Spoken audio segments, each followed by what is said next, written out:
លំហាត់បន្តទៀតហើយគឺលំហាត់ថ្មីចូលដល់លំហាត់ទី14លំហាត់ទី14នេះគឺគេឲ្យយើងគណនាតម្លៃលេខនៃកន្សោម A ចំពោះតម្លៃ A ស្មើនឹង5ហើយ B ស្មើនឹង3ជួសជុលទៅក្នុងកន្សោមរបស់យើងអញ្ចឹងជំហានដំបូងអ្នកទាំងអស់គ្នាកុំទាន់អាចយកតម្លៃ A ស្មើ5 B ស្មើ3ជួសជុលតែម្ដងដោយសារការធ្វើបែបហ្នឹងគឺធ្វើឲ្យតម្លៃលេខរបស់យើងហ្នឹងគឺកាន់តែច្រើនជាងមុនកាន់តែកើនឡើងដោយសារតែប្រមាណវិធីគុណក្នុងរ៉ាឌីការបស់យើងគឺសុទ្ធតែជាប្រមាណវិធីគុណហើយលើកជាស្វ័យគុណ3ទៀតអញ្ចឹងចំនួនហ្នឹងគឺកាន់តែច្រើនជាងមុនហើយពិបាកក្នុងការគិតលេខទៀតគិតមិនស្រួលអាចនឹងខុសកាលណាតែយើងគិតខុសមួយតួអ្នកធ្វើឲ្យលំហាត់របស់យើងហ្នឹងគឺកាន់តែខុសអញ្ចឹងអ្វីដែលអ្នកទាំងអស់គ្នាត្រូវធ្វើត្រូវបញ្ចេញមួយចំនួនចេញពីរ៉ាឌីកាសិនអញ្ចឹងតួទី1ឬក្រេ AB នេះគឺมันអាចបញ្ចេញបានទេតែតួទី2តួទី3និងតួទី4គឺអាចបញ្ចេញបានជាក់ស្ដែងដូច B ស្វ័យគុណ3នេះគឺអាចបញ្ចេញមកបាន B ហើយជាប់នៅក្នុងរ៉ាឌីកា B ចំណែកឯ A ស្វ័យគុណ3ហើយ B ស្វ័យគុណ3នេះក៏អាចបញ្ចេញពីឫសការ៉េបានដែរឥឡូវយើងទៅបញ្ចេញមួយចំនួនចេញពីឫសការ៉េតួទី1ឫសការ៉េ AB យើងដាក់មកដដែលសិនដក B ស្វ័យគុណ3មានន័យយើងអាចបញ្ចេញពីឫសការ៉េមកបាន B ឫសការ៉េ AB ដកឲ្យ9យើងអាចបញ្ចេញពីឫសការ៉េមកបាន3ដោយសារតែ9ស្មើនឹង3ការ៉េលើកនេះគឺខ្ញុំបញ្ចេញយកតែម្ដងដោយសារតែយើងធ្លាប់ធ្វើលំហាត់ជាច្រើនកាលពីលំហាត់មុនហើយអញ្ចឹងដើម្បីកុំឲ្យយើងគណនាយូរយើងបញ្ចេញពីរ៉ាឌីកាតែម្ដងហើយ A ស្វ័យគុណ3នេះបញ្ចេញពីឫសមកគឺបាន A B ស្វ័យគុណ3ដូចគ្នាបញ្ចេញពីឫសមកបាន B អញ្ចឹងនៅក្នុងឫសនៅសល់ A ហើយ B នៅសល់មួយដែរគឺឫសការ៉េ AB ដកឲ្យ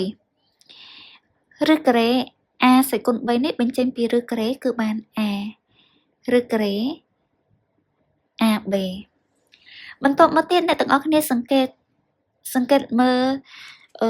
ទាំង4តួរបស់យើងគឺសុទ្ធតែមានឫសការ៉េ AB ដូចគ្នាមានតួទី1ក៏មានឫសការ៉េ AB តួទី2តួទី3តួទី4គឺសុទ្ធតែមានឫសការ៉េ AB ដូចគ្នាអញ្ចឹងយើងអាចទាញឫសការ៉េ AB ជាកតាបានហើយយើងទាញឫសការ៉េ AB ជាកតាអញ្ចឹងនៅសំ1ដកឲ្យ B ដកឲ្យ 3AB ដកឲ្យ A មានន័យថាតួទី1យើងទាញឫសការ៉េ AB ជាកតាអញ្ចឹងនៅសំ1តួទី2ទាញឫសការ៉េ AB ជាកតាទៀតនៅសល់ដក B តួទី3យើងទាញឫសការ៉េ AB ជាកតានៅសល់ដក 3AB តួចុងក្រោយយើងទាញឫសការ៉េ AB ជាកតាគឺនៅសល់ដក A បន្ទាប់មកទៀតយើងអាចចាប់ផ្ដើមចំនួនតម្លៃលេខចូលបានហើយដោយប្រធានបានប្រាប់ថា A ស្មើ5ហើយ B ស្មើ3អញ្ចឹងយើងចាប់ផ្ដើមជួសជុលអញ្ចឹង5គុណនឹង3បាន15យើងដាក់15យកតែម្ដងកតាឲ្យ1ដកឲ្យ B ស្មើ3អញ្ចឹងបានដក3ត្រង់ចំណុចនេះដក 3AB អញ្ចឹងដក 3 A យើងស្មើ5គុណនឹង3ស្មើ15អញ្ចឹងដក3គុណនឹង15គឺស្មើនឹងដក45អញ្ចឹងយើងដាក់យកតែម្ដងគឺបានដក45រួចដកនឹង A យើងស្មើ5គឺដក5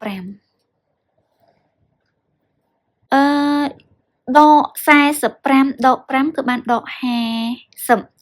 ដក50ដក3បានដក53ដក53បូក1ស្មើនឹងដក52អញ្ចឹងចម្លើយរបស់យើងឃើញដក